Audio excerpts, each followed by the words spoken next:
हम लोग क्या पढ़ रहे हैं? मंगलम। मंगलम का अर्थ क्या होता है आप लोगों को? मंगलम का अर्थ क्या होता है? और अगर पूछेगा तो आप लोग क्या कहोगे?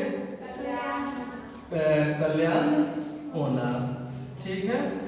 उसके बाद हम लोग पढ़े हैं कि मंगलम पाठ जो है उपनिषद से लिया गया है और मंगलम पाठ के लेखक जो है महर्षि वेदव्यास है। ठीक है। अब हम लोग पढ़ेंगे यहाँ से किताब है तो आ रहा है कि उपनिषद वैदिक वाङ्मयस्य अंतिम भागे दर्शन शास्त्रस्य सिद्धांतान् प्रकटयन्ति। यानी इस लाइन को अगर हम समझेंगे तो कह रहे हैं कि जो उपनिषद है वैदिक साहित्य के अंतिम भाग में दर्शन शास्त्र के सिद्धांत को क्या करता है? प्रकट करता है। ठीक है। एक बार और हम जानेंगे इस लाइन को। कह रहा है कि उपनिषद वैदिक वाङ्मयस्य अंतिमे भागे दर्शन शास्त्रस्य सिद्धांतान् प्रकटयन्ति। यानी इसका अर्थ बताया जा रहा है कि जो उपनिषद है वैदिक साहित्य के या वैदिक वाङ्मय के अंतिम भाग में यानी कि लास्ट भाग में दर्शन शास्त्र के सिद्धांत को क्या करता है? प्रकट करता है। ठीक है। उसके बाद दूसरा पॉइंट क्या है? सर्वत्र होता है सभी जगह परम पुरुषस्य परमात्मन महिमा प्रधानता गीयते। इसमें बताया गया है कि सभी जगह परम पुरुष परमात्मा की महिमा का प्रधानता गाया जाता है। एक बार और जानेंगे हम लोग। सर्वत्र परम पुरुषस्य परमात्मन महिमा प्रधानता गीयते। यानी सभी जगह परम पुरुष परमात्मा की महिमा की प्रधानता गाई जाती है। ठीक है। तीसरा लाइन को हम लोग आएंगे।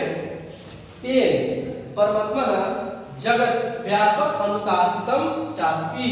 यानी कि उस परमात्मा के द्वारा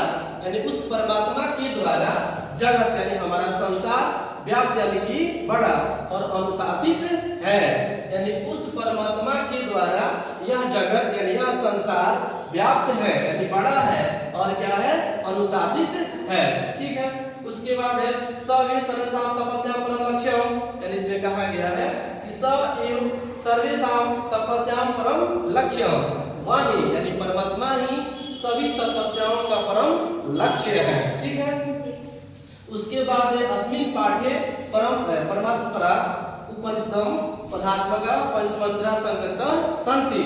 यानी इस पाठ में परम कल्याणी उपनिषद के पदात्मक 5 मंत्र संकलित है। अब देखिए ऑब्जेक्टिव कैसे बनता है। जैसे देखो पहला क्या बनाया गया है यहाँ पे? उपनिषद किसके अंतिम भाग में दर्शन शास्त्र के सिद्धांत को प्रकट करता है? तो क्या आंसर हो जाएगा? वैदिक साहित्य और नहीं तो वैदिक वाङ्मय। ठीक है।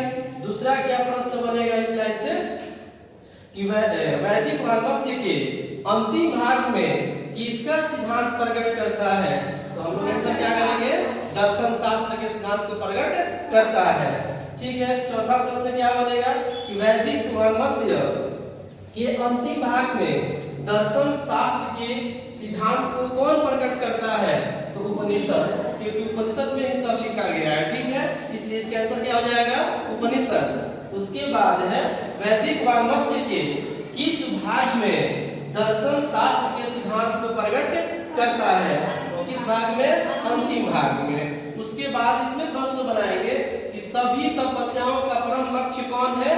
तो परम पुरुष परमात्मा या सभी यहाँ हो जाएगा सर्वत्र परम पुरुषस्य परमात्मा महिमा गीयते। सभी जगह किसकी महिमा की प्रधानता गाई जाती है? तो परमात्मा की। किसकी महिमा? परमात्मा की। ठीक है।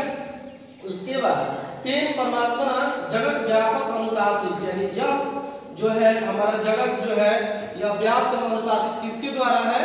तो परमात्मा के द्वारा। ठीक है। सर्वे सर्वेषां तपस्यां परम लक्ष्यम। यानी कि सभी तपस्याओं का लक्ष्य कौन है? परमात्मा है। कौन है? परमात्मा है।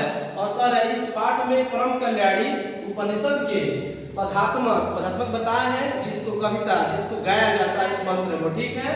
वैसा कितना मंत्र संकलित है? 5। कितना मंत्र संकलित है? 5। ठीक है। तो इसके आगे हम लोग जब इसका 5वां मंत्र पढ़ेंगे उसमें आपको आगे हम बताएंगे। ठीक है। धन्यवाद।